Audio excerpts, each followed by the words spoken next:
It's early in the morning, grab a cup and tune on in. Robert and Dave got that southern charm, let the laughter begin. From the morning funny to MAGA Minute, ain't no better way to start your day the southern way, with a little joke and pray. We're just southern folks talking southern things, front porch swinging where the church bells rang. From Mama Said to Hum Day News, we keep it real with down-home views. Sunday morning in the Word, get that gospel flow. Prayer time calls, so let's let our troubles go. Come Monday night, Mama Said is bringing the truth. And when it's night talk with Dave, man, you know it's getting loose. We're just southern folks talking southern things, stories and sports where the good times hang. From SFP News to I Remember That, we tell it like it is, and that's a fact. Got our veteran of the week, gotta show our pride. Pets of the week, bringing love worldwide. Talking paranormal, digging true crime. Southern fried stories all the dang time.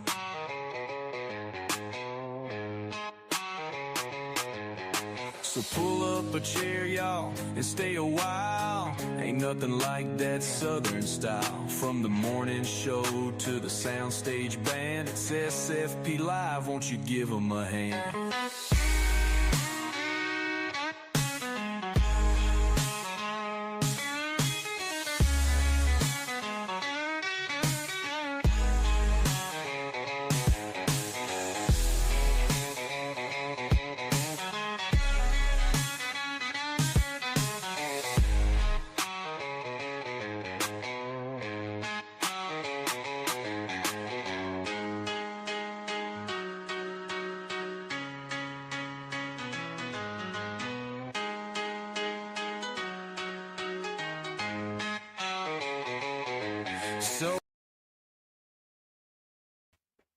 Good morning, good Saturday morning.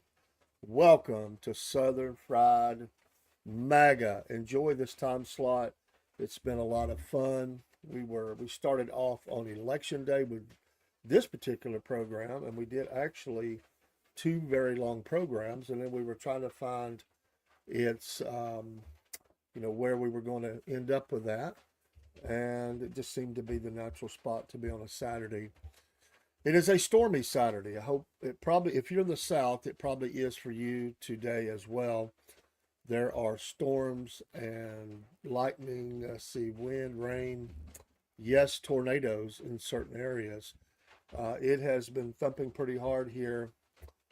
In fact, there were 2 very large lightning strikes pretty close by when I came to the studio, so it was not fun making that traverse back to the studio. We'll get to a commercial too here in a minute. We got great news been going on. We signed the contract yesterday, the agreement to be an affiliate with Patriot Mobile, and excited about that. And we should have some information on that this week. Should have been the last thing. They're getting everything set up. They're a wonderful organization. I definitely want to give a shout out to them. We'll be doing ads for them, I'm sure, within the week, and will be a paying customer as well of Patriot Mobile. So it's an honor to be there along with their other affiliates. Pardon me as I try to get one of the other streams that I'm just monitoring up. I feel like I'm in a cockpit of a 747. Not quite that bad, but do have a lot of controls in here. A lot of screens, but that's a blessing. But yes, Patriot Mobile, faith-based, America First, wonderful company based out of Texas, the great state of Texas. That's a great place for businesses to go. Texas, Arizona, Tennessee, no tax, and Texas has its share of things that have been going on, it's a very diverse state, but it is a destination for a lot of people fleeing California and or taxation out of control in other states. Don't know if you can hear the rain. It's coming down pretty good right now, and there is still thunder and lightning. The rain just picked up in the last few seconds. I hope that's not bleeding over. If it is, you can sleep by it, except for my voice, because this has a, you probably heard that, this has a metal roof on it. So here I am with all this equipment, metal roof. We'll see what happens. So, but it's good to be here. Thanks for you to coming in to Instagram. We see you there. Those of you in other streams, we appreciate you being here. We're going to cover some news. We have some from X, and myself, I'm in there on I've got my Facebook personal live within the stream today. So glad to have that. Lots of news, and we'll be doing our news desk Sunday night. We'll dig a little bit deeper in a few stories, but I want to cover a few things that have happened or are happening. Those that be serious or even funny, or not even maybe funny, but have some comical parts to it, even though they're really not good. As we get into the weekend, and we'll talk about that in just a second. We do appreciate also our affiliation with Mammoth Nation. Mammoth Nation, what a great organization as well. I've ordered several things from them. I'm a lifetime member of Mammoth Nation. Love this organization. They're fantastic. There's the QR code for them. And so many companies, and they're bringing more on all the time. Companies that are America first, companies that are hold the values that you have as an American. Now, I know that every American doesn't have that, but I don't think many would watch my program that didn't have some conservative and or MAGA views. If they are, God bless you. We do get attacked here and there on some of our videos, but they usually don't hang around. They just like to throw some hate and then they move on. But I do also want to say we do appreciate our affiliation with Dubby Energy Drinks. In fact, I'm drinking some Dubby this morning here in the studio. We want to throw theirs up as well. When you go to Dubby, what I like about this energy drink, they're a lot of fun because they're always coming up with new merch, and they give great discounts. You can even get more using that Southern Fried promo code, Southern Fried. By the way, our promo code with Patriot Mobile is going to be cornbread.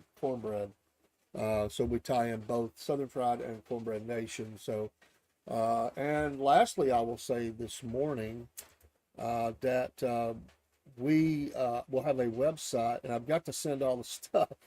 She's not going to be able to finish it until I get the stuff, but it's been a busy last end of the week. But we will have a website, should be go live in the next week or so. That hopefully I've got to get all the links to all the streams and to our store. We have a new ad that we're running for our store. We didn't run it last night. I just got it done yesterday afternoon. Last night's show on Front Porch was a lot of ministry, and we didn't interrupt that with commercials with Joe and Donna Amore. Great folks. We had a lot of people come out and watch that, and I feel like it'll get a lot of play in the days ahead. And they will be back. We're going to let them, they've got a move going on. We're going to let them get their move done. And then we're going to try to have them back on a regular rotation. It won't be every week, but at least every other month. If we need to do more, we'll do that. But I think it'd be good to check back in with them. Enjoyed that last night. A lot of people got some help. In fact, there'll be some continuing help along the way. There is still, to my understanding, some sessions that the Southern Fried Podcast paid for your first session. So your first hour with them is paid for. Just we have so many. There's not an unlimited supply, but I think that we did purchase 5. So if you need some help, please give them a shout out and just mention that. And I don't think anybody's used those yet. So this will at least get you started, and we definitely want to do that. So let me throw that up real quick. There's that phone number. You can also look up their webpage and get some help there. So just wanted to give you that so you can see that and write that down. That's an important number. Sweet people, sweet people. Had a lot of people comment last night, and I think they really enjoyed that. Good morning, Jake. How are you this fine Saturday morning? Is it storming in the great state of Mississippi where you're at this morning, Jake? Because right now, it feels like the bottom has fell out of the sky. We are definitely in a pouring down rain, thunder, lightning. Thankfully, not a lot of wind. Not yet. Hang on, brother. Hang on, because it's rocking here. Went up to the and I want to give a shout out to Bojangles this morning in Fort Oglethorpe, Georgia. The Bojangles in Fort Oglethorpe, Georgia. Their general manager was joking with one of the ladies. They heard us podcasting and said, "Hey, you should advertise for us." Well, sure. So we'll give a shout out. Go visit Bojangles. You know, they're under new management, and they had some problems there. They got a lot better, and so they're doing good. And the food was really good this morning. I like them fries. I'll tell you, I shouldn't, but I do. And a little side of gravy. So that's what I like. But the Bojangles and the fine crew there this morning in Fort Oglethorpe, Georgia. Go visit them. Get you some breakfast this morning. There wasn't anybody waiting with the weather that's going on. There was nobody in line. Of course, I got there early. Jake says, when I was on there, we got a tornado warning. And he cussed. Don't cuss. Just ain't a whole lot you can do about it, but take precautions. Remember in school, like when we were in school, like my age, I mean, we were really protected. You know, the block wall, sitting on the floor, book on top of head. Every time I was sitting in the hallway of the school, we did a tornado drill. My thought was, if these blocks come down, this book ain't gonna help. I mean, I've always had a little bit of an analytical mind like that, but I did realize it was in the school, probably, I mean, safe to that degree, but the roof is not, that roof's coming off. So I always thought about blocks coming down or just being sucked out the top, to be honest. That's what I thought about. You had to do all your, oh man, what are you taking a rod shot at me this morning? Piece of stone? Wow. Well, it wasn't quite that bad. We did have pencils and paper. The old number 2. The number 2 pencil and paper. Which is a fascinating thing to watch if you've ever watched how they make pencils. That is fascinating. It would have been hard to do it on a stone. I will have to say that. I guess I would have to get berries and mix it up and make something I could use my finger to, because I'm sure not carving into the stone. This is not the Flintstones. But lots going on with the Southern Fried Podcast. We're excited. We got a lot of work. We're working hard. Our store is up and active, and I'm going to run the ad here. This dagger's out today on the Saturday. I was a baby when Abraham Lincoln died. Oh, wow. I think that's worse than... No, you're not. Don't even try. Don't even try. I give you credit. That's a good shot. I like it. You see the problem? Oh, it's not a problem. The difference on this podcast between me and Rob is, it doesn't bother me to be called older. It doesn't bother me a bit. But it absolutely tortures him. He cannot stand it. And so that's why I've done it. He's only about 5 years younger than me. Maybe not even a full 5, maybe 5. But he acts like that's like 25. So he can't stand the thought of that. The wig, well, I can see it, but I'm not putting it on today. You're going to have to wait. Next Hump Day News on Wednesday, we're doing our hair metal show part 2, Deuce. And we're going to be in character, I guess you could say. And so the debut of and I'm in a, I'll wait till then. I don't want to say. So we have a new band and we have a new song and we have a new name of band and name of character, at least for me. So I think you'll like it, or you can laugh at it. No, but I would have loved to, Jake. I would have loved to. Yeah, I could deal with that. Give me an autograph with George Washington. Yeah.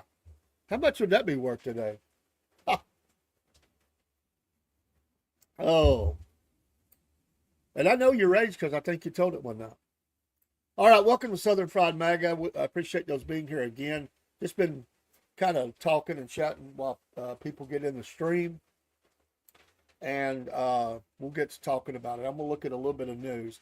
Right at the top, I want to ask if you saw the reporter hit the president in the face with his boom mic. Really? I have never in my life seen that happen. If it happened, it was off camera and it was never shown. Certainly not live have I ever seen. I mean, President Bush got a shoe thrown at him in a press conference. I mean, overseas. That was pretty wild too. But how, I don't think it was on purpose. It wasn't nefarious. I don't think. President Trump gave him that look and little smirk. He has that little thing he does with his eyes and his mouth. He's a very visual, physical, body language kind of guy. I mean, it's not so much what he says a lot of times. It's how he has the smirks and the looks, the raised eye. He really is a master at that. But he gave that guy the evil eye. I mean, he looked at that guy like, you're going to pay for that. That was a stare down. And then he kind of softened it with the little, like, so he just rolled with it. But you just don't normally see the president. I mean, those bikes are really powerful. If you've ever been behind one, you don't got to get right up on them anyway. In fact, that's not good to do. You need to be back from them. The gain is cut up so high. You don't need to holler even. You just talk and it's picking you up. But he got carried away. There's always a fight among the camera crew trying to get their microphones and come over the top, and everybody's trying to get the good visual and all that. Usually at a press conference, they make them tie their microphones together on the podium and stay back, but this was kind of an impromptu thing, I believe, and he throwed that in there. But I don't know if he's been identified who it was. I think they just said they saw it and they didn't know who that was. But I've just never seen nothing like that before. And on a presidential level, not just President Trump, but a presidential security level, you can't let that happen. I mean, what if that had been? I remember, what was it? The guy running in Japan, was it? The guy that was running and was assassinated. Dude coming by, pretending to be something. I mean, you got to be careful with that. So, there is a news article this morning on Newsmax from Mark Swanson that the president is considering a travel ban for a whopping 43 nations. 11 of those would be, and that's a tiered ban. So a three tiers to the ban. 11 of those would be outright from all travel to the United States. Those countries, among them would be the obvious actors: Iran, Libya, North Korea, and Venezuela are among those. And I don't think anybody would have a problem with those being listed in a travel ban. I'm sorry, you are a rogue nation. You are making threats against the United States of America all the time. I don't think anybody's going to be doing any business in those nations. Not much. In fact, I know with Iran and North Korea, there's absolutely not supposed to be any business. and Venezuela probably is in that. I'm not sure about Libya, but I wouldn't be surprised if there's not a restriction on it. You got to be careful with business. You can get your company in business if you try to backdoor some business with a country we have sanctions against and a ban on. So that part of the list is not surprising. But there's another 10 countries on the orange list. I wonder why they picked orange. It's funny because they call him orange hair. It just cracks me up. I know it's level of color. But Russia, Pakistan would be on the sharpest restrictions on the visas. Then there would be a yellow list, and that would require 60 days to address concerns.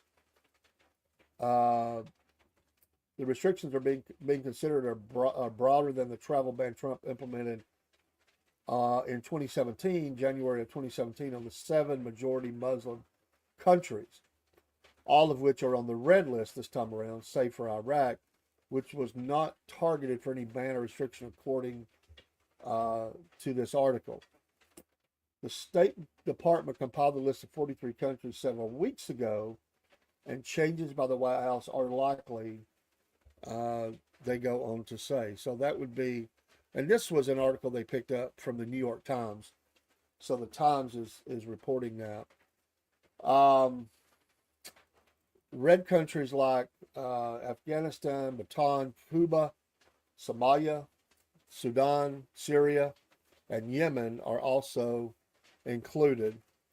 On the orange list are other countries, including Belarus, who's really itching to get into some war over there, Eritrea, Haiti, Laos, Myanmar,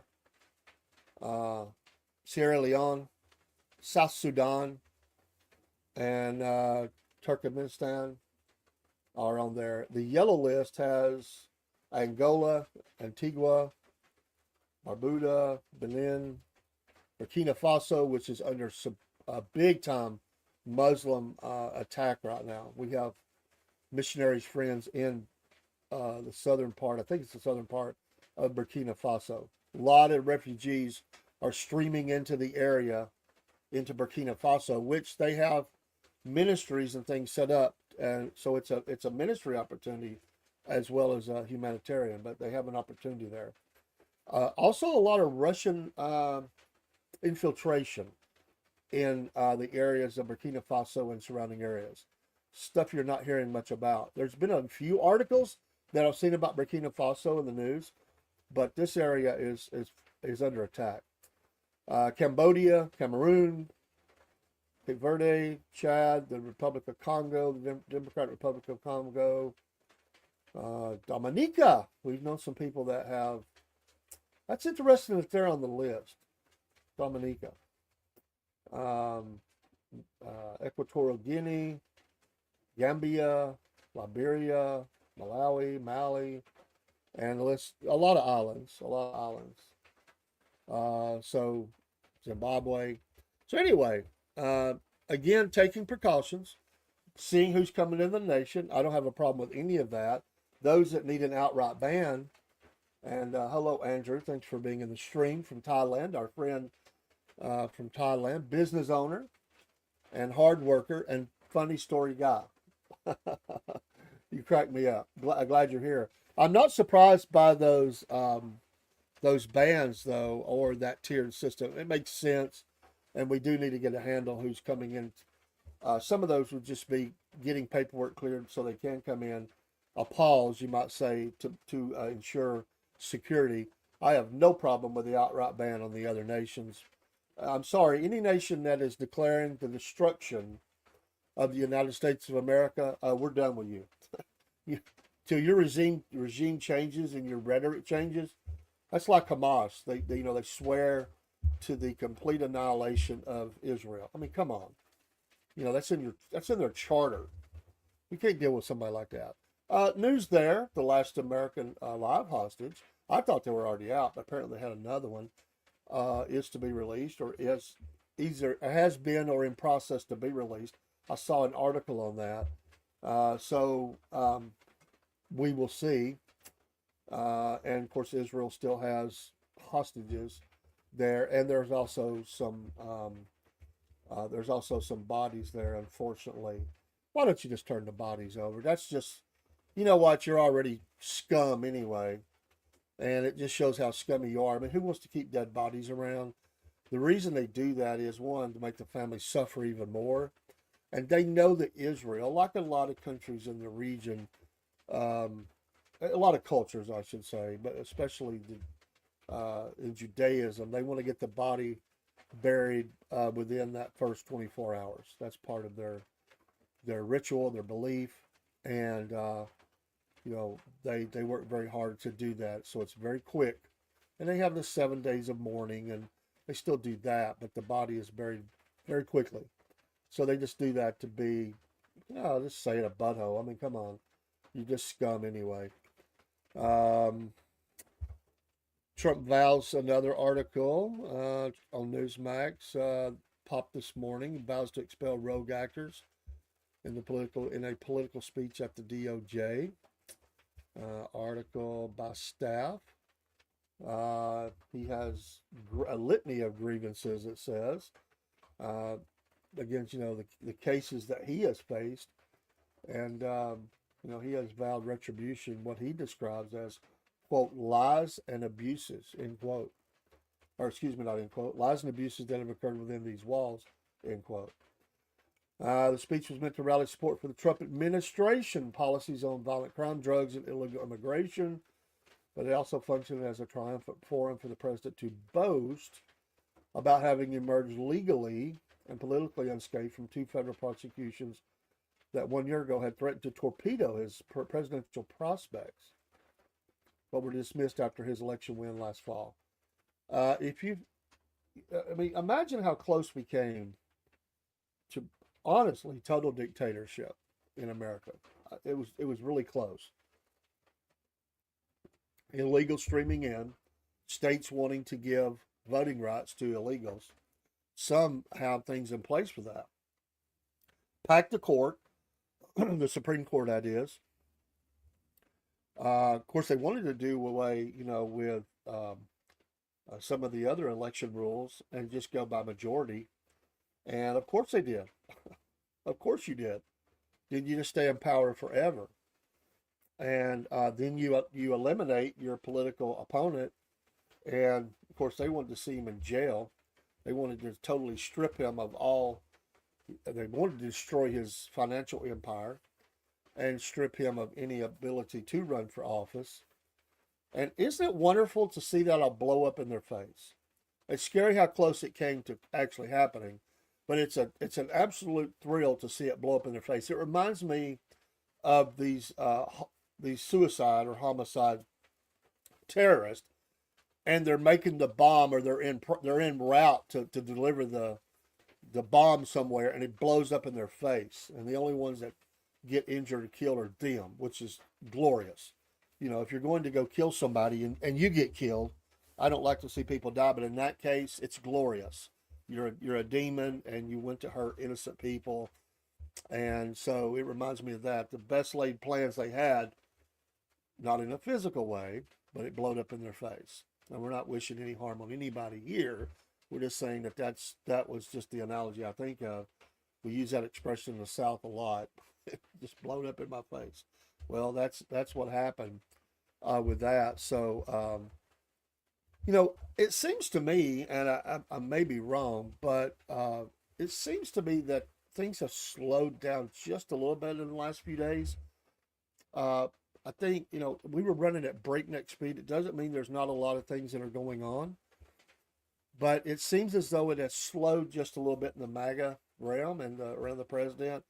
Of course, there's been some legal challenges. Some judges have worked against him and the administration on certain things. And so they're working through that. He's appealed to the Supreme Court. And it seems as though it's not stopped. And it's not running slow, but it seems like it has slowed down. They tapped the brakes just a little bit. And some of that is because there's negotiations going on. Not only on the foreign field, although that certainly is happening on a couple of fronts, maybe even 3. But I think here in America too, there's things we can't see that are being, well, and the budget, the temporary budget, it seemed to have slowed down. They didn't have time to talk about a lot of other things that had been going on. They couldn't take action. In other words, uh, whether he is intent or not on Greenland, it's funny that there still continues to be news coming out of Greenland about a potential takeover of them to be another state or territory. All five parties in Greenland's parliament issued a joint statement on Friday rejecting President Donald Trump's latest effort to take control of the strategic Arctic island. Not to say he's not serious. I just say I don't know how intent he thought that could really happen. But I do believe he believes this, and listening to the Joint Chiefs and others about threats that are ongoing from China, Russia, whatever it is, that especially China, there is a feeling of solidifying, one, getting the military straightened out, building it back up, and being prepared, and that would include having places around the world that are strategic, because when you have to get somewhere, the biggest problem you have is when you are fighting. You always want to fight away from home. Nobody wants to fight at home. That's horrible. But it is logistics. It is transportation of people, materials, and the fuel and refuel and staging areas, and just being ready to go, especially an area like that would be an Air Force dream base to have and to use as Arctic Command. But they are rejecting that, and so we'll see what happens. They go on to say, we, all party chairmen, cannot accept the repeated statements on annexation and control of Greenland. We, as party chairman, find this conduct unacceptable to friends and allies in a defense alliance. Greenland is a self-governing region of Denmark, a NATO ally of the United States. Well, I can tell you that even if we don't do that, there'll be more probably done there militarily, because we already have that in there, and I just think there'll be an expansion of that as things heat up. I hope no war comes, but you'll probably see an expansion there. In fact, they go on to say that here, that there will be an expansion of that. Our country will, quote, our country will never be the USA, and we Greenlanders will never be Americans. What's that on Facebook? Greenland is one country. We are united. Well, we're united too. We're the United States of America. I'm a Georgian, but I'm a part of America. They could be Greenlanders and still be a part of America. Oh, and Canadians. Let's not forget about Canada. We'll talk about that in a minute too. Just a little bit. Let's see here.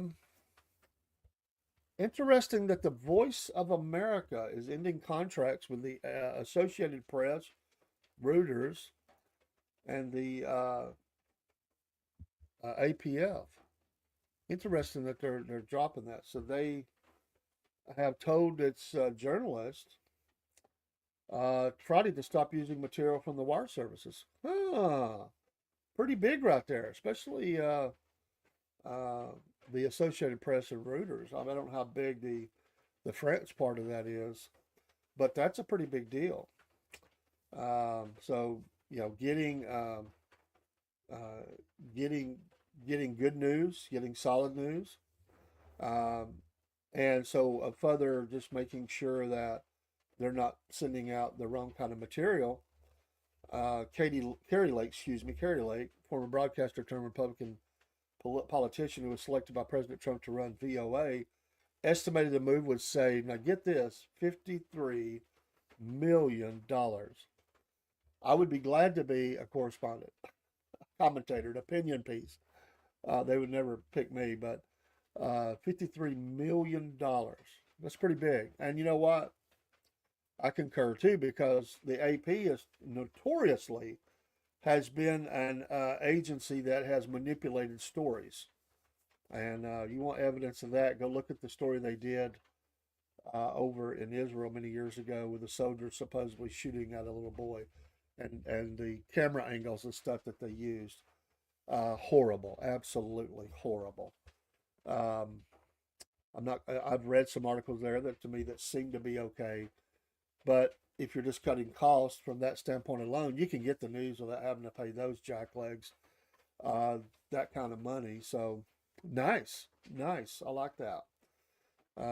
There's all kinds of news out there, and it's instantaneous, and that does seem a little excessive, I would say, and that would be nice to say. Uh, she goes on to say, Carrie Lake, that is, that quote, we should not be paying outside news organizations to tell us what the news is, end quote. With a nearly $1 billion budget, that's incredible. We should be producing news ourselves. And if that's not possible, the American taxpayer should demand to know why. Absolutely. I applaud that. That's good MAGA news right there. In a meeting on Friday, Voice of America staffers were told to stop using the wire services for their reports. Many organizations, audio, video, and text reports from wire services are used as supplement, and it's true. Newsmax, we saw that earlier. They were pulling news from another American source, and that happens. A lot of your local TV does that. So we'll see. Some will, I'm sure, attack this and saying they're trying to cancel news, but I've never had much use for those news orgs anyway. So ongoing, just working down the list here. Let's look at a few things and see what we've got going on here. A horrible story on the New York Post about a house of horrors in Connecticut, I believe that is. Victim is rescued after lightning. Let's see. After lighting fire to escape stepmom who held him captive for decades. Oh my gosh. Wow. It's one of those it's like a creepy horror movie. And you hate to think that's going on, but it goes on somewhere. It's going on somewhere right now. They haven't found all these kind of people. There's body cam footage of them going in. It's a daring rescue. Abused man held captive by his wicked stepmother for 20 years as she stood and yelled at first responders outside the burning house. And she looks like a real piece of work, let me tell you. Oh my goodness. She blamed the late husband for abuse. So, good grief. What a horrible, horrible story. She was stepmom Kimberly Sullivan.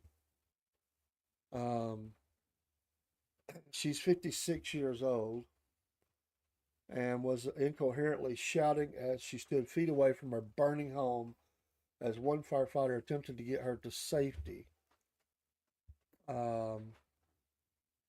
She said, my stepson is in here.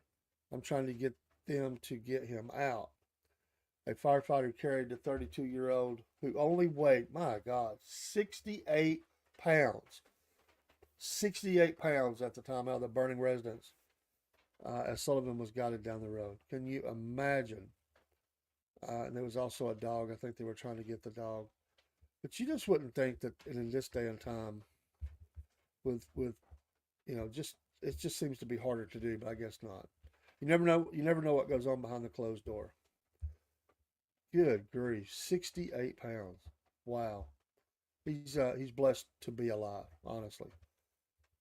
I know that's not a MAGA story, but it is a horrible story, and that's just horrible right there. That's awful. I hate that. Steve from Half Pine Forge, he was bringing up the one from the movie the other day. It's just you worry about some of the stuff that people do. Marco Rubio, has something to say about more unwelcome people. He says that South Africa's ambassador is no longer welcomed in the U.S. Uh, he goes on to say on a post on the social network X, he accused Ibrahim Rasool of being a race baiting politician who hates President Donald Trump and declared him persona non grata. He didn't give further reasoning. The State Department did not have additional details. It was unclear whether the ambassador was even in the U.S. at the time the decision was made. He posted he was flying back to Washington from a group of 7 foreign ministers in Quebec. Breitbart has offered more insight on the action. He, as this Rasool, told participants in a foreign policy seminar Friday that U.S. President Donald Trump is leading a white supremacist movement in America and around the world. Well, good for you, Mr. Rubio. Kick this jackleg out. We don't need him here. And it isn't it ironic that you have South Africa accusing our president of white supremacist actions? Well, I find that hypocrisy in the highest sense. Wow.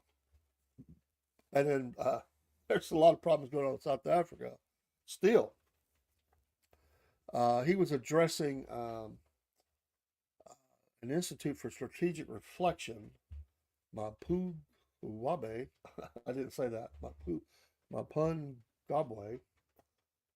Institute for Strategic Reflection, MISTRA, they call that, in Johannesburg. He attempted to explain Trump's recent foreign policy stances against South Africa's property well, we know what's going on. Just say property stealing, and its alliances with Iran and Hamas. That's when he said that. So he disrespected our president. So they were mad that he cut aid to the South African government, and you know, there's a lot of bad things going on there right now, controversial things. So interesting. See you, buddy. You can run your mouth where you're at, but that doesn't mean you get to come back into our nation, and I think that's a positive. You know, I feared when I didn't feel like the peace would come quickly, like overnight in between Ukraine and Russia. I think we can get there, but we can see that there's activities on both sides. Right before the talks, Ukraine sends all these missiles in. Russians are demanding. There was many Russians demanding retaliatory strikes, and Putin's demands included way too much, and that's what happens with the negotiations like that. The New York Times, or excuse me, the Washington Post, is saying that intel shows that Putin is not interested in peace. They believe he has little interest in ending the war and remains determined to dominate his Western neighbor. Classified U.S. intelligence reports as recently as earlier this month said Putin continues to focus on his maximalist goal of bringing Ukraine into Russia's security and economic orbit despite President Trump's attempts to end the war through negotiations. Quote, he has a long-standing desire to restore, quote, Mother Russia. I wouldn't disagree with that. I still think we can get there. Pressure's put on enough. But he has spoke on that a lot. I don't think that's not new territory. Somebody got lazy and wrote an article of all we've known. He said as much with Tucker when he was there. He's very versed in the history, and he wants to bring some of those areas back, at least some of them, back up under the Russian. I don't know if you'd say border or kind of under that umbrella. He sure wants that. The Kremlin said Friday that Putin had sent Trump a message about his proposal for a ceasefire in Ukraine via Trump's special envoy, and that there were grounds for cautious optimism. Putin said Thursday he agreed in principle with the U.S. proposal for a 30-day ceasefire in Ukraine, but the terms needed to be worked out. And he emphasized that it should pave the way for lasting peace. Well, duh. Some current and former U.S. officials, however, say Putin would use a temporary truce to re-energize his forces and then resume fighting by blaming Ukraine for Moscow-initiated provocation. Eugene Rummer, a Russian expert at the Carnegie Endowment for International Peace, says, quote, I don't believe a ceasefire, even a truce or a treaty, will be an end to the story, end quote. He goes on to say, quote, this is the new permanent standoff between Russia and the rest of Europe, end quote. But you know what? Zelensky is not falling all over himself trying to get peace either. I mean, he is throwing things at this thing very quickly as well. So it's going to take a lot of work to get there. And I do believe there'll have to be a pretty sizable no man's land, a DMZ of some kind. I'm not saying UN, but I think you're gonna have, or it would be too easy to reinitiate the war.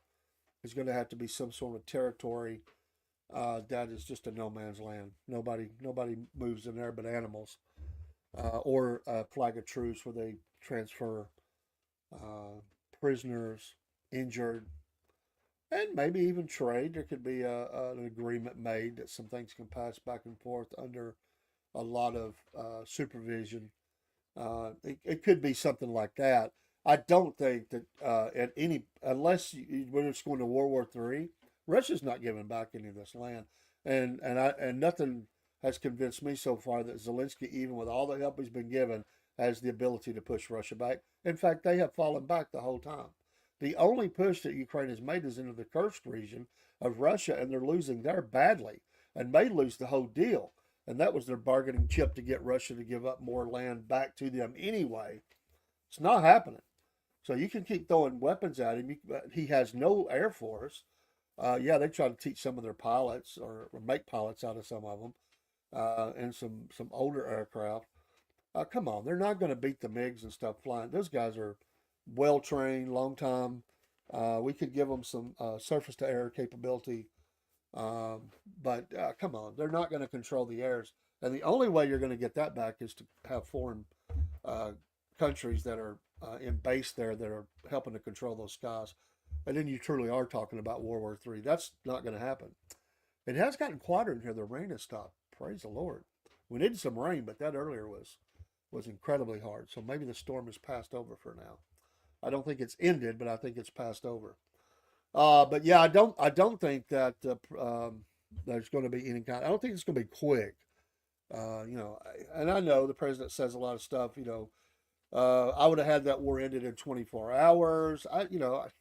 I take those things with a grain of salt. Those are just metaphors to say very quickly. I don't think he really means that like he says it, but he does say it. You're not doing that overnight. This thing it's went on too far.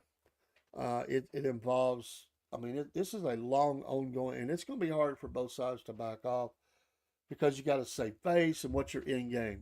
What is it that you want out of it? For Zelensky, he says he wants all the land returned, including Crimea. And not going to happen.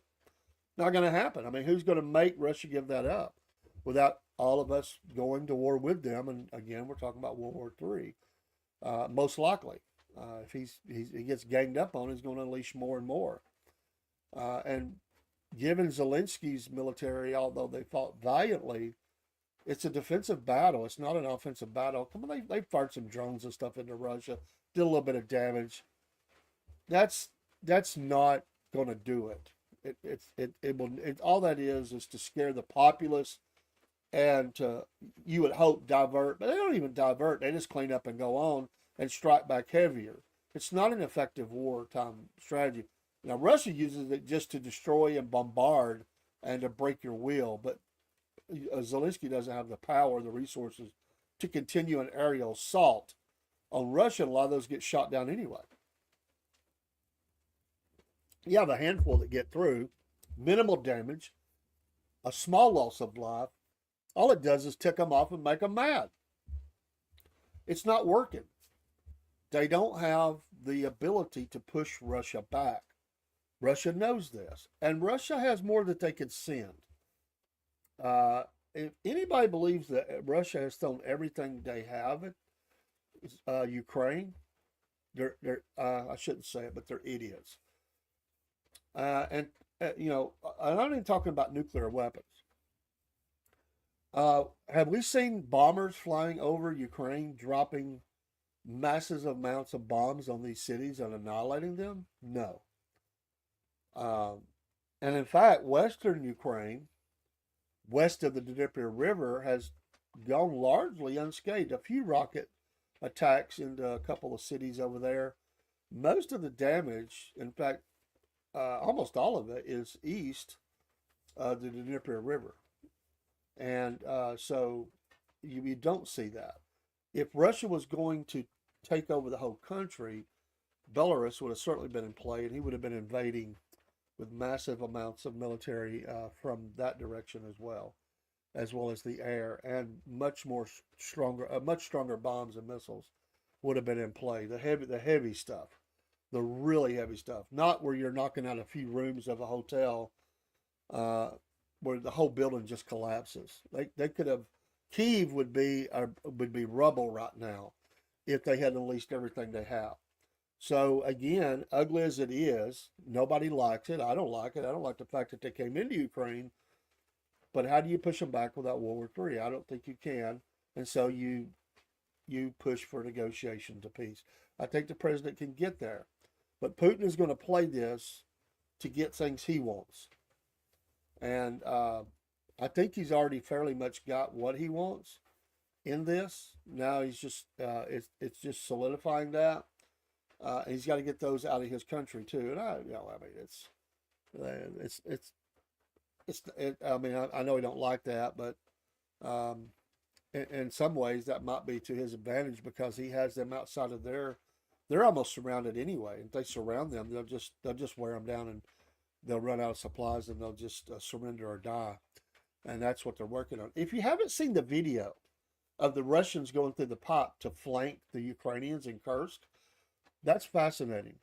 little over 15 kilometers. You know, that's the way they measure over there. A little over 15 kilometers that they walked, hunched over to this pipe that was hard to breathe in. A battalion of men, and got into position to hit the Ukrainians from another side. Did a lot of damage too. A lot of damage.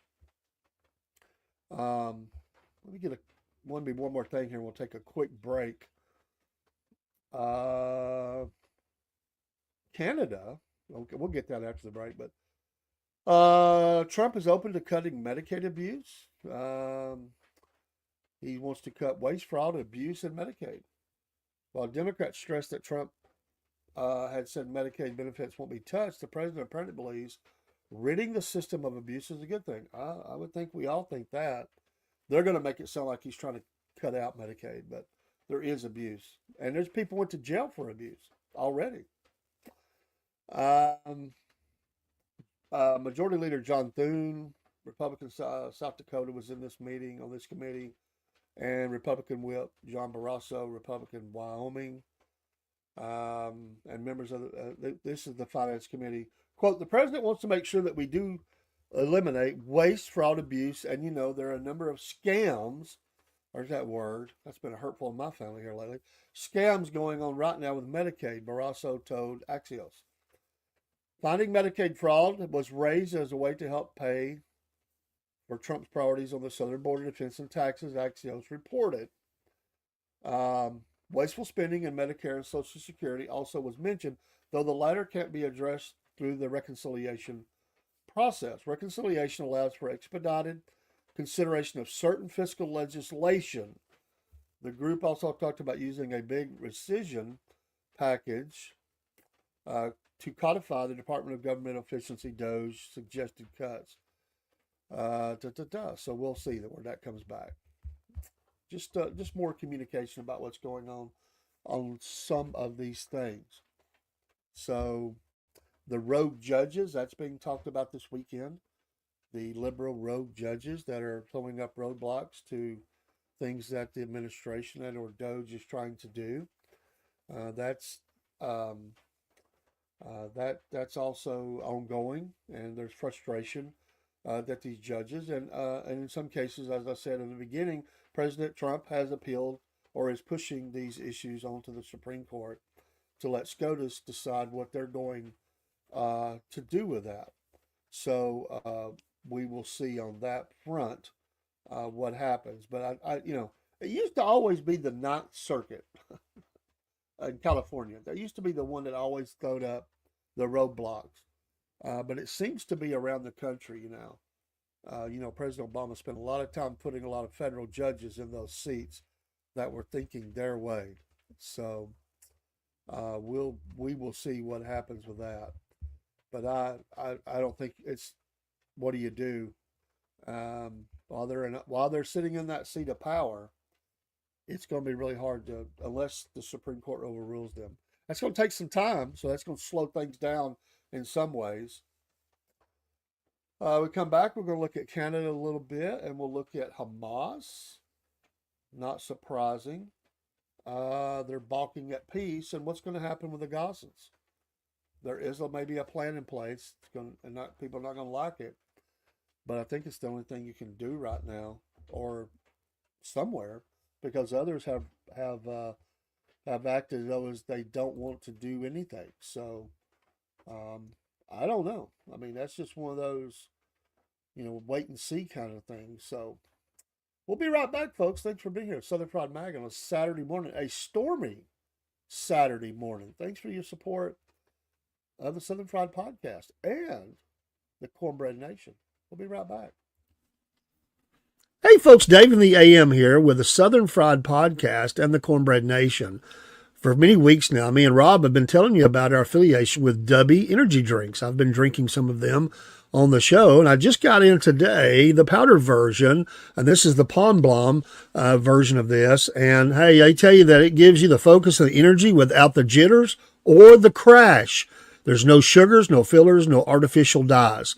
So get you some Dubby today. Use the promo code Southern Fried, and you'll get 10% off each and every order. Not only can you get the energy drinks, but you can also get some cool merch items. In fact, soon we're going to have a hat to show you as an example of some of those things. There's shirts and other things you can get as well as containers to mix up the powder and the water into that you can carry with you.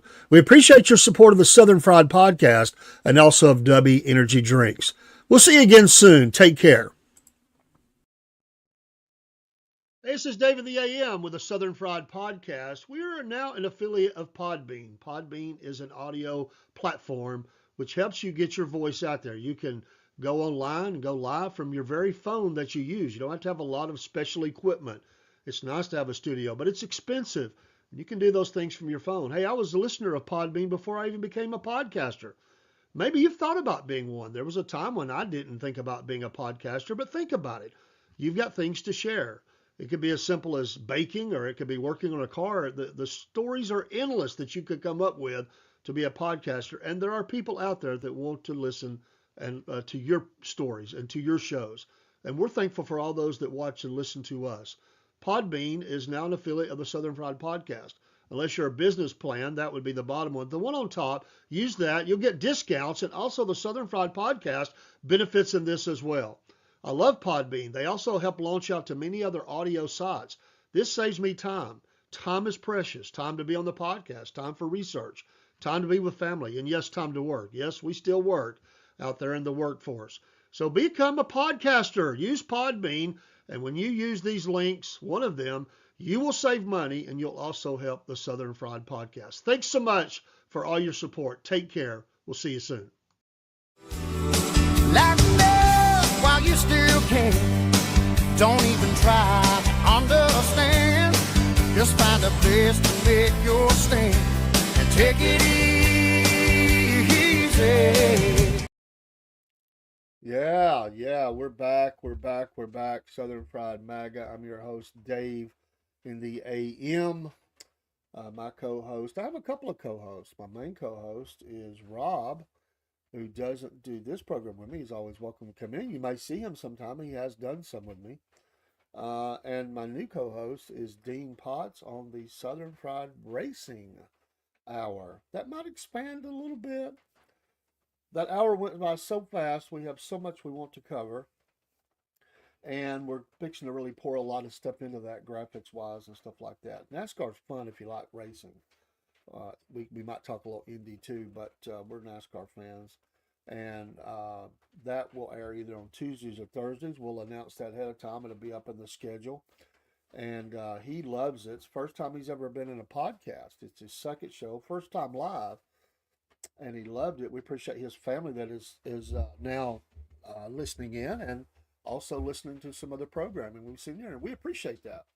If you're watching from whatever you're watching from, whether it's, oh Lord, there's several things, and some of these are recorded and pushed onto other platforms that we don't go live to because we're not allowed to. We would, but if you're in Instagram or Facebook, Rumble, YouTube, oh Lord, X, Twitch, Kick, Rumble Studio, whatever, give us a like and a follow, whatever the case may be.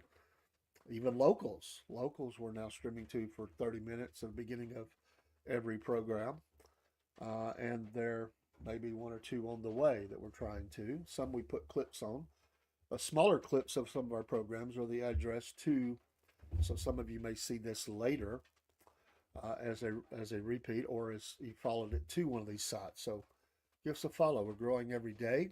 We are now, I think we're right at 40,000 total followers.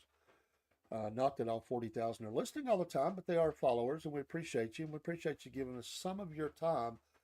As I say in one of the commercials, time is precious.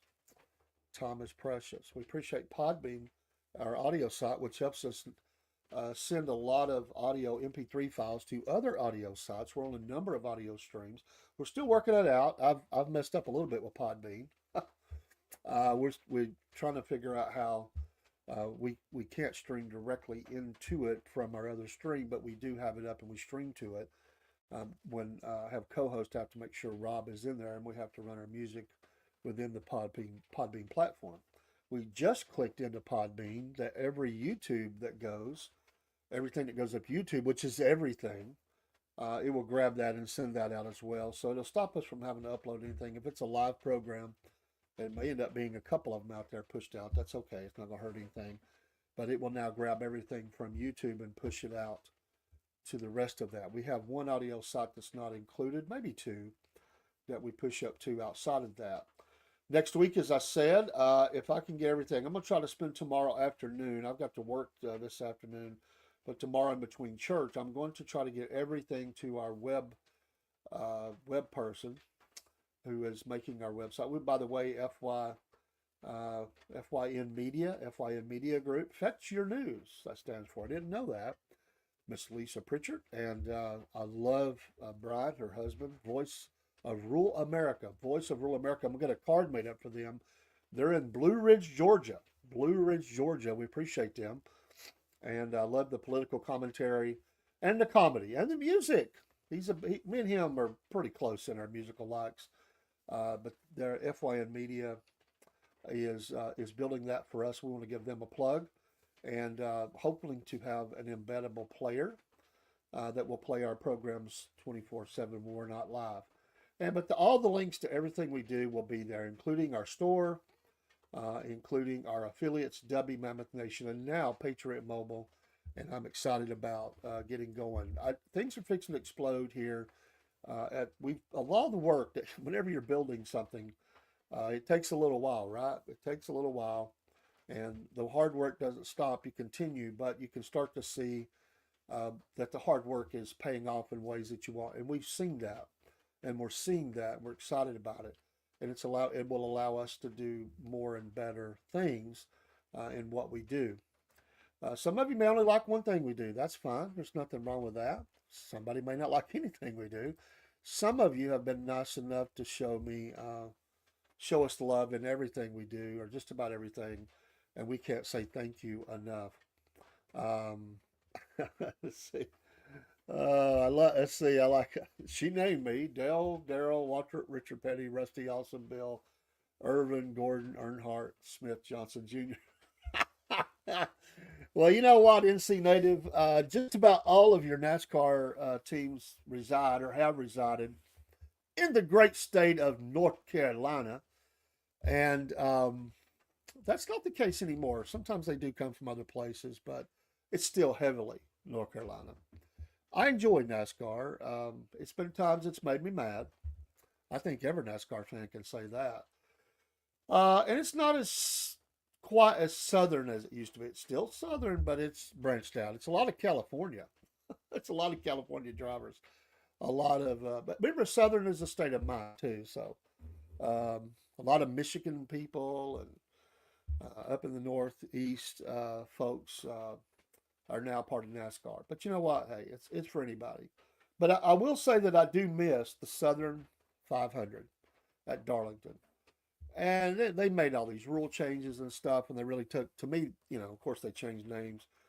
They took the Southern out of it, and unforgivable. I mean, come on, just killed the party. Don't want anything to do with that. I know some people hate it. They just say it's a bunch of guys running around in a circle, and it's boring. But if you really get into what is truly going on there, it's a drama to it. I get it. And road courses are not going in a circle. So, Spartan sort of course says, I love Formula One, but I don't really watch any sports. And I get that. Some people are just not sports fans. We didn't start sports right away, but we did cover college and pro football. We're going to do that even more next year. We were just getting our feet wet. And plus we were building so much up. And it was trying to find the spot for it. I didn't have a co-host most of the time, but we're going to do better at that this coming season. And I'm so excited that Dean has come on as a co-host for the NASCAR, and he is a tremendous fan and is super uber duper. I know that it's not proper English, but I don't care. Fan, and it makes it fun for me. And we have good chemistry. It's a good working relationship, and we've known each other for some time, and we'll grow this thing. There's things I'm getting caught up on as well. He is working hard, taking notes, coming prepared with his show prep, and he's sputtering. He's got, that's what happens. Your brain, you can't shut it off. If you've done anything like that, a podcast or some sort of thing that you do, you're really passionate about it, you can't turn your brain off. And there's times at night my brain is just firing on all these cylinders, and I have to tell myself to go to sleep. And I wake up in the middle of the night, and I will be working different portions of the podcast. But it's just the way it is, and there's nothing I can do about that. It's just the way my brain works. So anyway, looking at Witkoff. Has warned. He is the special envoy of the National Security Council. He issued a warning to Hamas. This article came out yesterday. It's by Charlie McCarthy. Interesting name. Going back in history. He issued a warning to Hamas that time is not on the terrorist side, and that the administration, quote, will respond accordingly, end quote, if an extended ceasefire deal is not accepted and this American Ethan Alexander is not released immediately. Hamas on Friday said it had accepted a proposal from mediators to release U.S. Israeli hostage Alexander and the bodies of 4 dual nationals who had died in captivity. Israeli Prime Minister Benjamin Netanyahu's office cast doubt on the offer, accusing Hamas of trying to manipulate talks underway in Qatar on the next stage of the Israel-Hamas ceasefire. On Wednesday evening, Doha, Special Envoy Steve Witkoff and NSC Senior Director for the Middle East and North Africa, Eric Traeger, presented a, quote, bridge proposal to extend the ceasefire beyond Ramadan and Passover, allow time to negotiate a framework for a permanent ceasefire. Despite Hamas's claim that they had accepted the proposal, no action has been seen. Quote, President Trump has made it clear that Hamas will either release hostages immediately or will pay a severe price, said the statement, which was sent to news organizations, including Newsmax. Unfortunately, Hamas has chosen to respond by publicly claiming flexibility while privately making demands that are entirely impracticable, impractical without a permanent ceasefire. Again, another front that the president's dealing in that is not easy. It's not easy at all. Um, I know, Spartan. I get it. There's a lot of nefarious things that are going on in this back and forth on both sides. There is also, and it's controversial, um, and there's another article that came out yesterday about the Palestinians in Gaza. And again, me and Rob, we had a pretty heated disagreement about U.S. involvement in the area. I have great concerns about how far we're getting entrenched into this deal. Um, and he saw it completely different. That's fine. I'm not criticizing him on here. We do not always agree. And that's makes for great TV, radio, and yes, podcast. It is not good that we agree 100% on things, although we try not to become heated in our opposition of that. Sometimes we do, and it has been seen. Those are real things. We're not making that up. We're passionate about how we feel. We try not to let that become personal. We talk about those things after a program, if not that evening, the next morning. And we work out the disagreement on it. The last time Robert didn't believe that we had any common ground on it, although I reminded him that we did. We did have some common ground. And he agreed. So it was just, you get caught up in the moment. And we both have intense feelings about this. Mine are just a little different than his. That doesn't mean I'm right and he's wrong. It just means that we're different. I have a concern about how far we're getting entrenched into this deal. History tells us it's a black hole that will not yield great benefit. However, to be a leader, a true leader of peace, and a leader, sometimes you have to do things that go against the grain, even traditional ideas or things that, tried new things, we might say, or even go back to things that didn't work before, but maybe the timing is better now. And I get that. To be a leader, you have to make those decisions. President Trump will have to make those decisions. But all I said is use extreme caution. It concerns me. This one here is, again, it is controversial. It said that the U.S. and Israel have reached out to officials. Now, this is a dual thing. It didn't say, what we were arguing about was U.S.'s support for U.S. support for Israel, but where does that support start? Where does it end? And that's that pendulum. Are we boots on the ground, or are we just offering help, assistance? Anyway, they've reached out to officials of 3 East African governments to discuss using their territories as potential destinations for resettling Palestinians uprooted from the Gaza Strip under President Donald Trump's proposed post-war plan, American and Israeli officials say. The contacts with Sudan, Somalia, and the breakaway region of Somalia known as Somaliland reflect the determination by the U.S. and Israel to press ahead with a plan that has been widely condemned and raised serious legal and moral issues because all 3 places are poor and in some cases racked by violence. The proposal also casts doubts on Trump's stated goal of resettling Gaza's Palestinians in a, quote, beautiful area, end quote. Officials from Sudan said they have rejected overtures from the U.S., while officials from Somalia and Somaliland told the AP they were not aware of any contacts. Under Trump's plan, and the rain returns if you hear it, Gaza's more than 2 million people would be permanently sent elsewhere. He has proposed the U.S. would take ownership of the territory, oversee a lengthy cleanup process, and develop it as a real estate project. I got to be honest here. This is a disaster waiting to happen. I don't back up on what I said. I don't want us to have anything to do with that piece of ground. And I see this as being, I'll just say it, a hellhole for us. It does. I know he's trying to bring peace to the Middle East. That's not going to do it. I'm just going to say it. And people could be mad at me for saying that. Let's get America fixed. Wow, I just I don't even like what this sounds like. But I get the fact they got to go somewhere. But you got to go. I mean, come on. What is this, Jonestown? We're going to take them to Africa? You can't do that. You just can't do it. They would. It's right. It would be permanent. They would be coming back. The Arab nations need to bring them in and give them a home, and then somehow you're going to figure out what to do in this area. But it's largely destroyed. I mean, honestly, it is.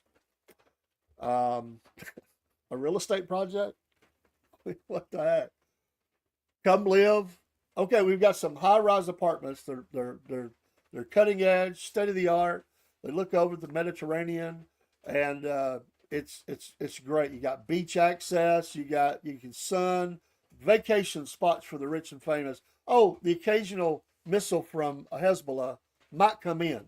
I just don't think. I don't like it. Listen, Spartan. I understand. I give you the. I never tell anybody how to think. I don't like.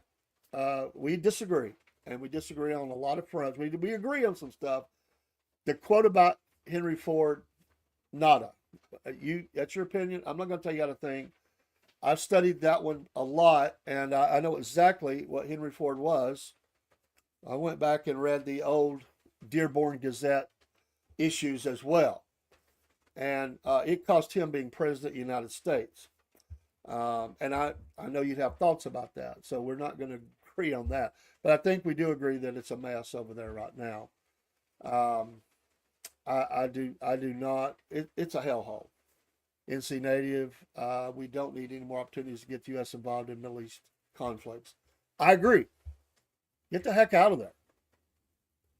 You know what? Just get the heck out of there. Rob was saying, well, they're our ally. We got to support them. We don't have to support them in war. If they initiate war or something, we supply them, resources or money or whatever. We don't have to get directly involved. This is like and I see it as more taking the lead. This partnership. Anyway, wow. The idea of a mass transfer of Palestinians was once considered a fantasy of Israel's ultra-nationalist fringe. But since Trump presented the idea at a White House meeting last month, Israeli Prime Minister Benjamin Netanyahu has hailed it as a bold vision. Palestinians in Gaza have rejected the proposal and dismissed Israeli claims that the departures would be voluntary. Arab nations have expressed vehement opposition and offered an alternative reconstruction plan that would leave the Palestinians in place. Rights groups have said forcing or pressuring the Palestinians to leave could be a potential war crime. Still, the White House says Trump stands by his vision. Speaking on condition of anonymity to discuss a secret diplomatic initiative, U.S. and Israeli officials confirmed the contacts with Somalia and Somaliland, while the Americans confirmed Sudan as well. They said it was unclear how much progress the efforts made or what level the discussions took place. And there's a little bit more there about financial, diplomatic, security. I'm not going to read the whole thing. I don't know. This article is depressing to me. I just don't want our boys and girls on boots on the ground in the middle of this thing. I just think this thing's going to blow up in our face. I love the president. I support him. Don't hear me wrong. I'm a MAGA man. MAGA man. But he's human too. And some things may be a bridge too far. We'll just say it that way, a bridge too far. There's no way these people are ever going to agree on the U.S. having control of that as a real estate development. There's no way they're going to allow Israel to control it without a heck of a lot of war that will be ongoing. And we will get, what'll happen is, and NC, I think you kind of alluded to it in comments as you and Spartan are having comments there, and I appreciate y'all doing that. That's what it's for, this discussion. But what happens if the next administration is not MAGA. Well, you know what's going to happen. It'll flip. And then whoever, they're going to be left holding the bag, and we'll create a mess. It's just amazing. Of all the plans I've ever heard, this is the most outlandish. And honestly, who, almighty, who would send their people, or anybody's people, to freaking Somalia and Somaliland and Sudan? No offense to anybody. Those places have been hellholes for war, terrorism. They're worse than Gaza in many cases.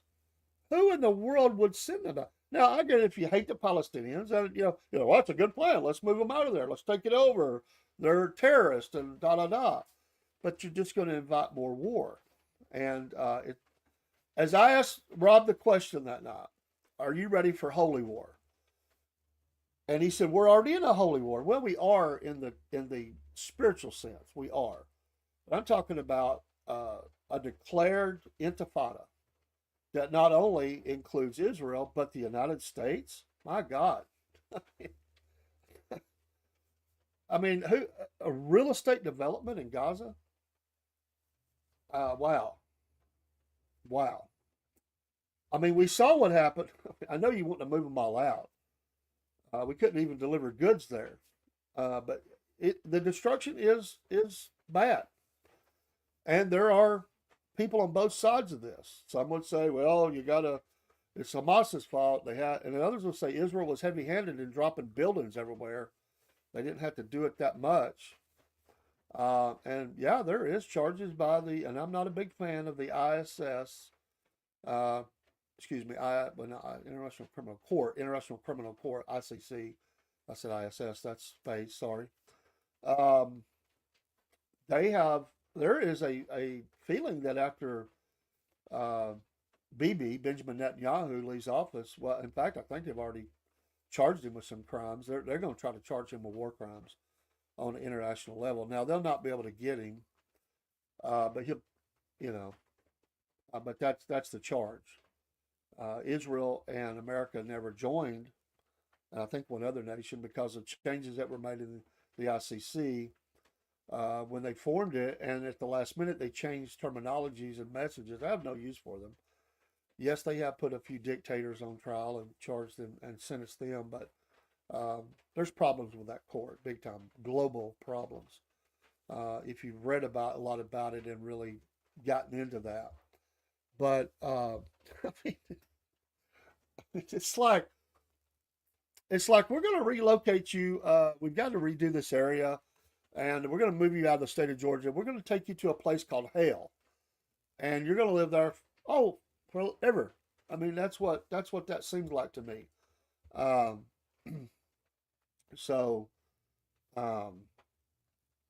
get it, and I will agree to you on this point, Spartan. That lobby is very strong in America, and it has a great influence on American policy. It does. Now, some would say it needs to be more. Some would say we have failed in support there in decades ago, and I would agree. Decades ago, especially during World War II, there was a lot of failure there, but there is a huge amount of money and influence that goes there, but it goes extreme. It goes all the way one way or the other way. It's not balanced sometimes, and I think that's been a challenge. And there are Jewish people in this country, America, I'm speaking of, that do not like Israel. They don't like the Zionist movement at all, and they protest against Zionism and Israel in the streets of American cities, particularly New York is one that happens a lot. So you can choose whatever side you want to be on. I'm not here to tell you how to think. If you hate Israel, so be it. If you love Israel, so be it. If it's you like the people, and I love the people. I love all people. I love Palestinians. I love anybody as a Christian, or you support one or the other in this war or whatever. but you don't like what the government does sometimes. I think I would find myself in that role. I don't like things that I don't like government. I don't like a lot of things governments do, but I do support Jewish people, and I do support all people. You know, I don't want anybody to be living in uh, a hellhole. I don't. I would hope that we could find peace. I feel for people, families trying to live and raise their families when bombs are falling and children playing with can't play in areas because of landmines in the ground. I know who would cheer that kind of thing on. Uh, that's an interesting thought, and one that I've heard NC talked about uh, before, and that's certainly something maybe we talk about one night. I don't probably won't have time in the rest of this show, but that isn't interesting because if you are divided, it's kind of like you're a member of this basketball team, but when it comes time to on the world stage, you go over and play for the home team over here. It's like, and so there could be that blindness that comes from having dual citizenship if you're in Congress. So that's an interesting thought right there. But I will agree with you, Spartan, that I don't want the U.S. supporting, let's just take it this way, for lack of a better word, the carpet bombing of any nation into submission. Um, and that's what I said about Kyiv. If Russia wanted to do that, they could have done that. I just think this thing got heavy. There was anger, and there are still questions to be asked. I will say that. Quick sick. Well, we're kind of all over the place. We're talking our administration, and we're talking about wars in Ukraine and also in Israel, and things on the home front here. Hope you're doing well today from India.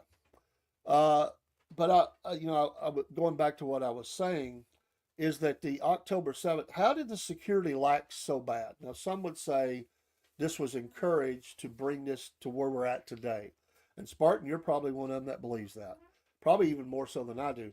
And Israelis themselves want answers because they've never answered to this day why it was so easy for them to get over the border and to do what they did and the length of time that it took them to do it. And where was the defense people? Now, was it arranged? Was it allowed to happen? Was it just the incapability of someone to do their job, to plan? I don't know. I don't have those answers, but it's that's not good. Doing good, Quick. It's been a tough week for me. Tomorrow starts a new week. This was about the worst week of my life, to be honest. But at the same time, it had a lot of great things with it. So pray for me. It has been a tremendously difficult week, starting on Monday evening, rolling into Tuesday. Those 2 days were the most difficult. It's just like one thing, and really all the way into Thursday, there were just things that happened every day that were very difficult. Some of them were dominoes from the day before. We're okay. I don't mind sharing. I mean, it's public knowledge if you were to look. I have a son who got in some trouble, and it is heartbreaking if you're a parent. And, it's not the first time. I love my son. Let me be clear. For those that may be watching that know me, I love my son. I'm not here to air his heart. Things are going on with him on the air. But I don't think because I'm in that sense, somebody wants to know, they can ask him. But I don't think there's anything wrong with a dad asking for prayer for his family and for us. And we certainly would desire that. My wife has some health issues she's dealing with. I broke a tooth. I can't get into the dentist till Tuesday. All happened within one, the trouble, the tooth, making it hard podcast. I'm trying not to look like I'm, backwood and barefoot and no teeth, but I do have a tooth that's out. So I know you don't want to see that, so I'm trying not to. But it's life. It happens. We're okay. There's people in a lot worse shape than we are. There's also a couple other things that have happened along the way. then it just made it a bad week. Now, it was not in the sense that anybody passed away, but it's extremely difficult. And so, just being honest, I'm a transparent guy. So yeah. Spartan says 15,000 or more children have been murdered by Israel in Gaza. There is a tremendous loss of life in Gaza. And yes, I will agree with that statement that they were killed by Israel with the bombs that dropped and the, because there were, that's what happened. But Hamas has to take some of that blame too, because of what happened. However that came about, it can't just be from one side. I'm not saying that they dropped the buildings, but they kept firing back. There was a way to not have that. So, but there has been times that Israel has went heavy. And what I mean by that, they battle rattle, and there has been others. There have been journalists that have been killed as well in those areas. So, again, I'm not an expert on either side. I've studied it from afar. There is definitely hatred. It's an old hate, and it's unfortunate for citizens on both sides. Let's be fair. Israeli citizens have died, and they've died brutally, and those people are scum. Anyone who is, just taking out people and murdering them, I agree, they're scum. If you're just, if that has occurred, that they're double tapping children in the head, that's scum. I have no use for that. We have prosecuted American soldiers who started doing that overseas in Afghanistan and Iraq. There has been a handful of soldiers that we know that went rogue and just started killing everybody, whether they just snapped or whether they were tired of seeing their buddies blown up, and so or they were just bad people. I don't know. There has been that accusation of American forces before in the field of battle in recent years, and some of those soldiers have been prosecuted for their actions. So, and other soldiers have testified what they saw and they tried to stop them. Again, that's not being anti-military. It's just saying that people got out of control, and there are those that that's war is horrible, and that's atrocities can be committed by both sides. Let's face it, there's atrocities that have been committed by the Russians, and yes, there's atrocities that have been committed by the Ukrainian soldiers. It's ugly. War turns. Let's face it, we take these men, we turn them into warriors, men and women, but usually men. We turn them into warriors, and we put them in a battle where they're just seeing death and destruction every day. And some people don't know how to cycle that. It messes them up. That's why we have PTSD and, violence and suicides, the whole deal, because you turn them into a killing machine, and sometimes that goes into a whole nother level. There was a great movie many years ago. Remember the one, or not a movie? It was an original. It was a created series. It was on Prime, I believe. Prime.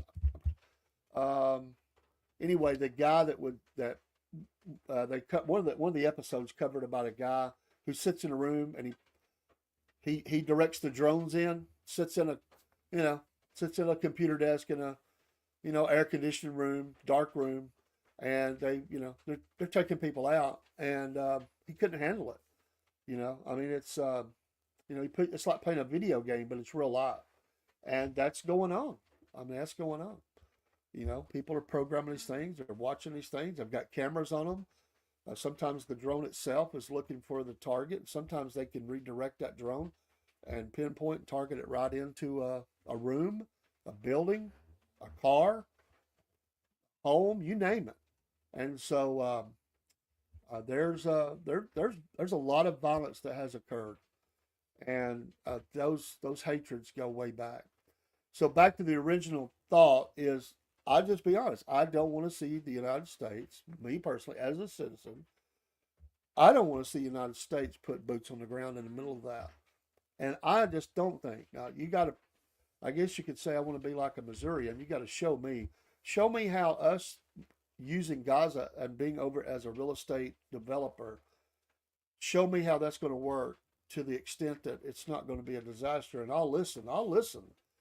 But as of right now, that seems a little far fetched to me. And how do you round up that many Palestinians without it being 2 million? How do you round up 2 million Palestinians and deport them? It isn't really a deportation because it's not official. There's no Palestine. It's an area. But still, we'll just go with it. A deportation of 2 million people from that place and putting them on planes or ships, setting sail or flight for Africa. Wow. And are we going to be putting boots on the ground, pulling people, forcing people in? I mean, I'd in no way want to see that. I mean, they're not going to line up with their luggage and say, hey, we're going to Africa. We're going to Somaliland, Sudan, yay. Sudan or bust. That's not going to happen. You're going to have to pull these people in at force. Let's face it, at gunpoint. You're going to have to force these people onto, and that imagery for me is something I don't, what the heck? I don't want to see that. I just, honestly, that plan seems like hell for America. If I'm wrong, throw it in the chat. I'll listen to you. We're here for discussion. I'm not saying I'm right about everything. It's scary to me that America would be involved in anything like that. And the speed at which I didn't know they had reached out till I read that. I'd heard loosely about moving them, but I thought it was Egypt or Saudi Arabia, still fraught with trouble. But you're going to put them on planes and ships setting sail and flight for Africa? We remember the violence that occurred when they forced the Jews back from outposts or lands that they controlled in Gaza, and the hell that was, as people stood their ground and fought and held on to things. They were pulling them loose and kids screaming and crying, the arguing, the guns. I mean, it was a horrible scene. And there are people that will never forgive that other side for doing that. Can you imagine? And that wasn't no 2 million people. Can you just imagine? Wow. That's just the craziest thing. And he calls that, or they're saying that's his vision. And so Somalia, Somaliland, and Sudan. Wow. I'm not laughing because it's funny. I'm laughing like, who wants that vacation destination? I understand where you're at. It's no good. It's bad, right? There's no running. I mean, heck, Israel's cut out the electricity and water of late. I don't think they've turned that back on. So where's the water coming from? There's still food supply issues. There's still violence. There's all these problems. There's still hostages. It's a hellhole. And wow, and of course they're going to deny it. There's no way those nations are going to want all the other Arab nations mad at them for agreeing to this, or African nations with the Arab nations or whatever. They're not going to want them to be okay with that. Of course they're going to deny it. And what did they offer them in return for doing it? It's not like they held their hands up and said, hey, we'll take 2 million people over here. We're not able to feed all of our people right now. We've got a little bit of violence control going on here. Police are dying, soldiers die. There's some terror groups in operation. But we could take on 2 million more people. Who's getting the cash? I don't know. That just sounds crazy to me. They're offering them cash, yes, diplomatic and security. Okay, well, how are you offering security to that? Are you putting troops there? How do you offer security unless you're talking about the African Union? I don't think that's going to work. How are you going to ensure security in those areas for those people without putting up a certain area that is secured with American forces? Bad idea. Bad idea. I'll say it. Absolutely bad idea. I just you might as well be dropping in the middle of Tehran. Wow. And well, it actually might be better. I mean, honestly, it's bad, but good Lord. And there's all this space that's available there. Of course, the Arab nations are not going to agree to it because they're not going to make any kind of deal that involves Israel and Gaza and the U.S. That's not going to happen. No matter how much money you offer, it's just not going to happen. Um, I was trying to look through here. Somaliland in this conversation. That sounds like a terror, um, like Six Flags. Hey, folks, come to Somaliland. Bring the family. We've got roller coaster rides where occasionally you might have to duck down for crossfire between terror groups. You know, there might be some drive-bys and an occasional drone that drops in. Somaliland. Who wants to go there? Who plans a vacation spot in Somaliland? So they have talked to them about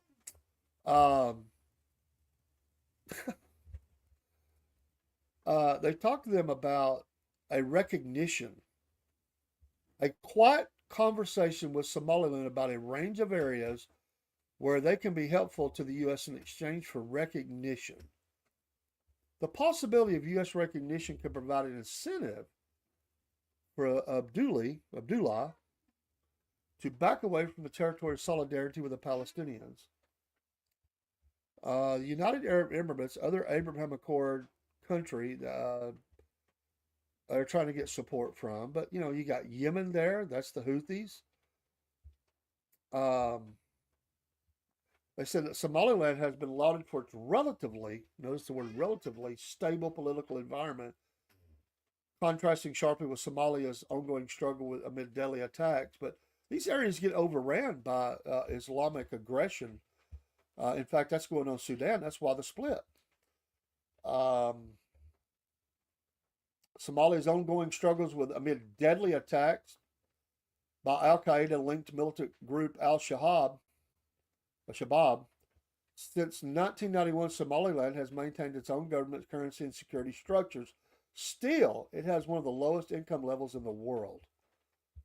An official in Somaliland, speaking on condition of anonymity, because he's not authorized to talk to the media, said his government has not been approached and is not in talks about taking in Palestinians. Somaliland is a vocal supporter of the Palestinians, often hosting peaceful protests on its streets in support of them. The country recently joined the recent Arab summit that rejected Trump's plan and seems like an unlikely destination for Palestinians, even if they could agree to a move. That's an amazing article. Go read that. You can see that at Newsmax. That's an amazing article. I got you, Spartan. I understand. I'm hitting in your wheelhouse right now, so I know you've got a lot to say. And I'm sorry I haven't had time to look at it. I was trying to just my own thoughts and stuff going through it. I'm not ignoring you. I am reading and catching up and looking at what you say. So I'm not ignoring you. I appreciate you being here, and I like it in the sense that we're opposite a lot. We agree on some things, and I like that. I don't want yes people always just around me. I like having people that challenge the position because that's debate. That's how you grow. You learn the transfer of ideas and thoughts, and that's the way we all should be. So as long as we don't attack anybody in chat, and you can have even extreme examples as well. We're different, and I don't boot people for being different from me. And so I am reading it. So some of them I might not put up on the screen, but I am reading them, and I appreciate you being here. You always bring a lot of info, and I like that. We can agree to disagree on some things, but that is such a.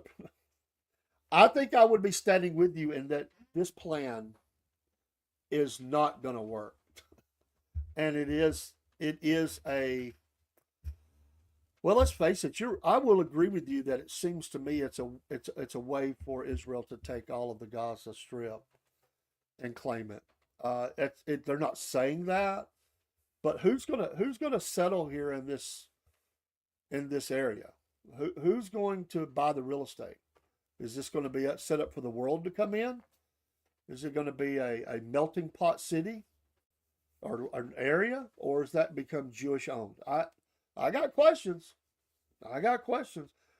Or are you going to rebuild it? Because it sounds like a permanent kick out. I don't think that's right. I don't. These people don't deserve that. I mean, the families, I mean, I don't care for Hamas. They can kick them out to Timbuktu. I could care less about them. But the Palestinian people don't deserve that. I'll say it. And for people that believe that every Palestinian is a terrorist, that's not true either. They live under the same threat of Hamas as we do. They're threatened. In fact, Palestinians were shot and killed. They were trying to get the food supplies. Hamas took them out. Their video. You could go find it. It's they live by threats and power and fear, and these people are, there's business owners. They're trying to run their shops, live their business, and there are people in Palestine that are trying to work to bring about peace. There are peace activists in Palestinian areas, Gaza, and the West Bank, who are highly educated, who are trying to bring about a peaceful coexistence. In fact, they have friends across with their counterparts, the Jews, and they are trying to work on peace. I've listened to these people. I know some of these people. And so, again, I don't want to paint that brush over a whole group of people. But this idea, number one, there is going to have to be a rebuild. Right now, it's a war zone that is largely, a lot of it, maybe not all of it, but there's just no infrastructure. It's gone. So you have humanitarian issues, food, water, electricity, not many safe structures. Some areas may not have been hit as well as others. There are others where the whole area just looks like a bomb went off. There's a lot of death, yes. Hospitals are short of supplies. Yes, the hospitals have been used as staging grounds for terrorists underneath there. But hospitals, it's a mess. That's all we can say. We can say it's a mess. We can disagree on what all the causes are, but I don't think anybody can look at the region and say it's not a mess. It is a mess. It's not good. And I've seen the video too. This whole building's just brought down. Looks like a mini 9/11. I mean, let's be honest. We saw it. And we can agree or disagree about the actions behind that. But I'm just curious. Some of you are listening from around the world. You're not here in America. Most are. But there are some. But do you like this plan? I mean, is this make sense? Does it have a hint of possibility of working? Am I looking at it wrong? Is Somaliland, maybe it's okay, better to be there than Palestine for a time if they agree to go? Does it look like they're going to agree to go? Again, what I just see in my mind, I just see this forced, aggressive action of taking people away from an area they claim as home and forcing them to move to another area with the possibility they may not be allowed to come back. And this flies in the face of UN 242 and 138. Or is that 238? I think it's 138. No, it might be 238. Sorry, Spartan can tell me. Probably sure you know the numbers on the UN resolutions. I know it's 242.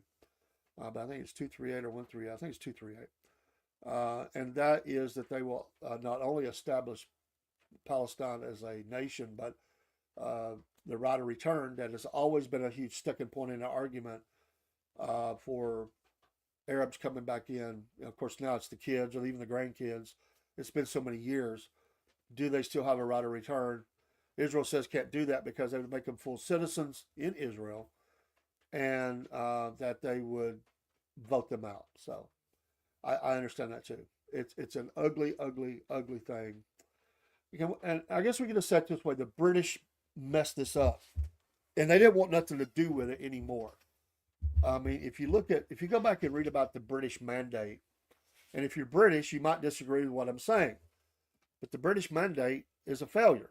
I mean, it did establish Israel as a nation again, and that's historic. Yes, yes, the Arabs did not vote and did not want the two-state solution.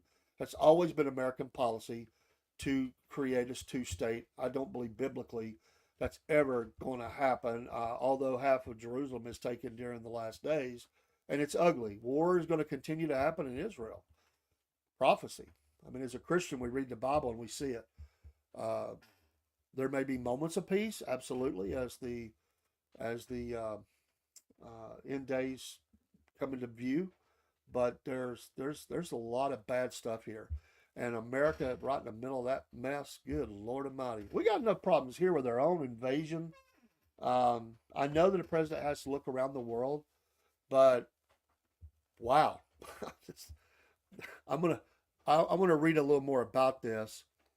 Um, uh, a lawyer and a conflict researcher in Nairobi in Kenya said it's difficult to understand why Somalia would want to host Palestinians given the country's strong support for Palestinian self-rule. It doesn't make sense, does it? Money. That's what realignments keep changing, so maybe there's a hidden agenda in why Somalia. That's Sambu Chep Career. I just think that thing just sounds ugly. I didn't get to the Canadian story. I would just say that there has been the changing of the guard there. Canada's still talking a little strong about America. The tariffs are ongoing. We'll get to that next time. We'll probably talk about that Sunday night on the news desk. I do want to talk about Canada, but that's a crazy story. That it's just it just seems so radical. What in the world? Live updates from the region. Hamas officials claim Gaza talks, quote, failed. IDF striking Gaza kills 9.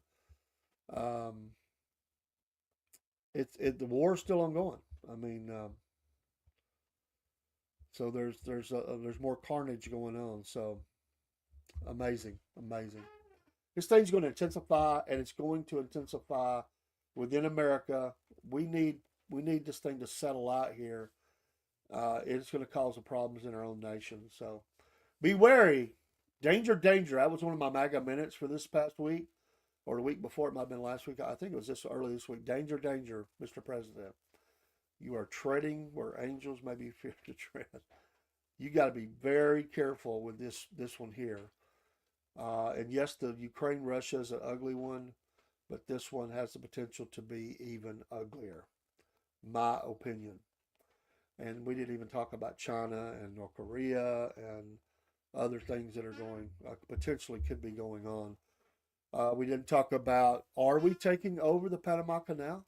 And that's what he said. We didn't talk about that either. Maybe these stories we can jump into on Sunday night.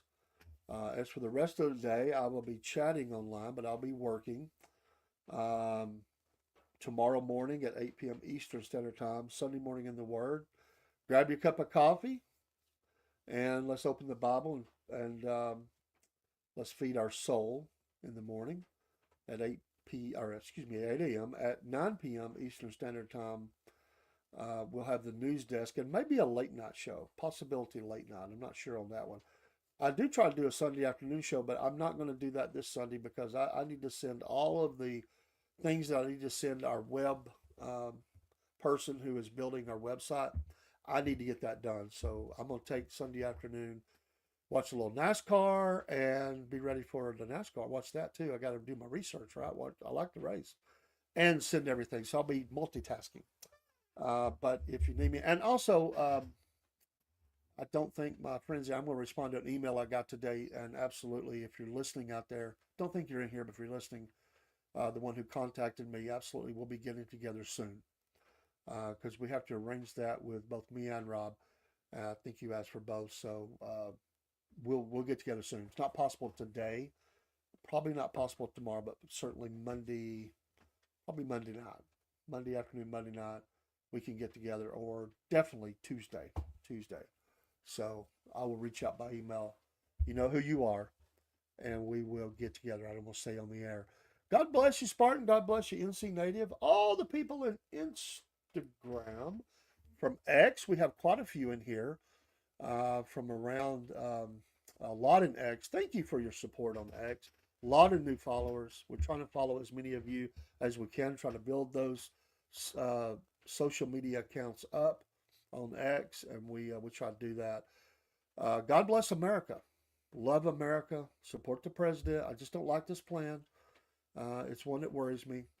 But America first, and let's get things going. Rumble Studio just had a little blip. We're trying to bring it right back up so we can end properly. And I think it's going back up. So if you're in that part of the channel, I am trying to bring it back online. There it is. There it is. Back in. Things happen. Things happen. Technology. It's great until it's not. So, we have had our frustrations as well. The weather has cleared for right now. I'm going to get out of here and go get ready for work. And so, ain't it fun to go to work, right? No, I'm glad to have work. Saturday work, a different job. We'll see you soon. Take care. We'll roll some music on the way out, and we will close. Good to have you, Andrew, from Thailand. When we get to talk, but I hope you're still listening. We're going to end our Podbean, and we'll roll out the rest of the streams here as we go. And we'll see you soon. Take care. Going to try to watch Killer Carl's broadcast tonight. I think he's broadcasting on Saturday night on Rumble, like Killer Carl. And I need to catch up on a program or two, Kim's Coffee Shop. I want to catch up with you as well. And Angry Conservative. I want to kind of catch up with your program as well today on Rumble. These are all people we like and support. Give him a like and a follow. Half Pine Forge. We'll be popping his card up on the screen soon. Take care. God bless. Again, we'll see you in the morning, Lord willing. Let's pray for America. Let's pray for the president. Peace. Let's close out Podbean. Goodbye to you. And then we're going to roll some music here, and let me get out of here, and we'll see you soon. So pull up a chair, y'all, and stay a while. Ain't nothing like that Southern style. From the morning show to the soundstage band, it's SFP Live, won't you give 'em a hand?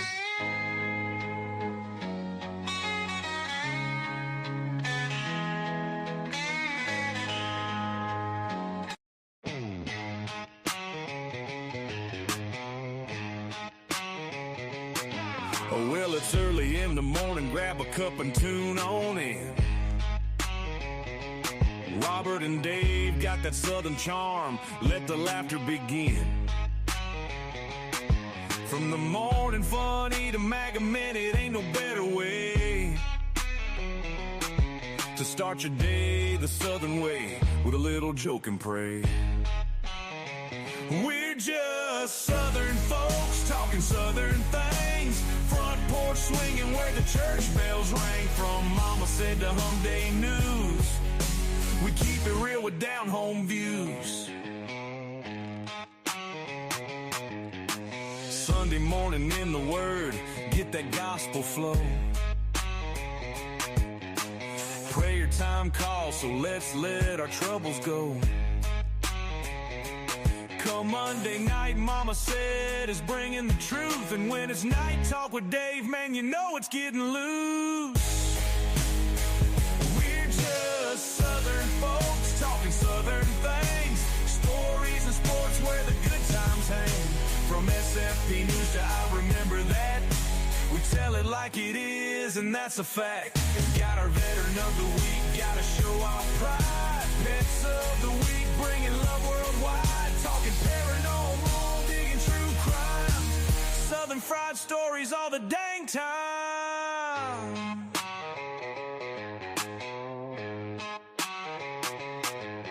So pull up a chair, y'all, and stay a while. Ain't nothing like that southern style. From the morning show to the soundstage band, it's SFP Live, won't you give 'em a hand?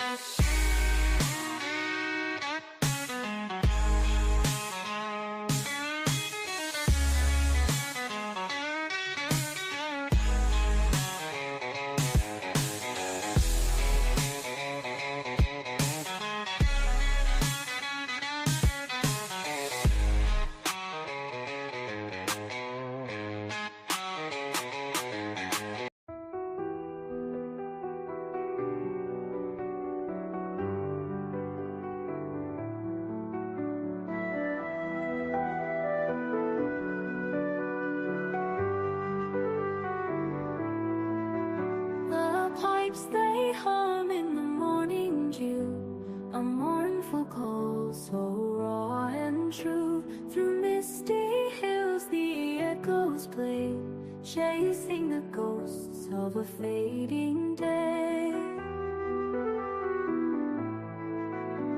The wind it dances with the sound so bold, silver whispers through the cold. Mountains weep as the notes do climb, a sorrowful hymn that escapes through time. Oh, hear the cries of the rising pipes, feel the strain where the soul collides. A tune that wraps in a tartan shroud, lifting the hearts of the heavy bowed.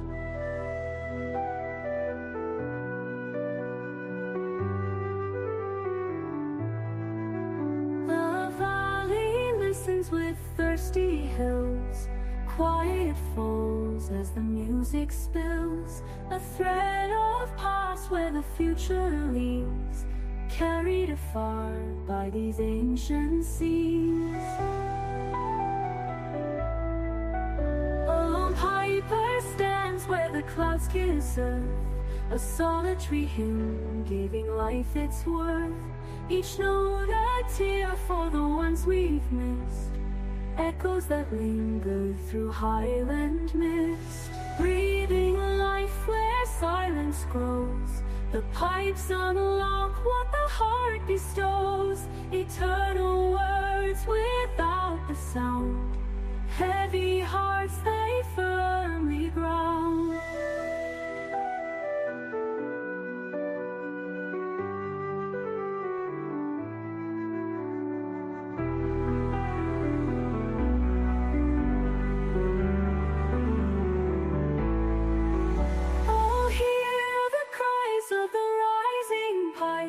Feel the strain where the soul collides, a tune that wraps in a tartan shroud.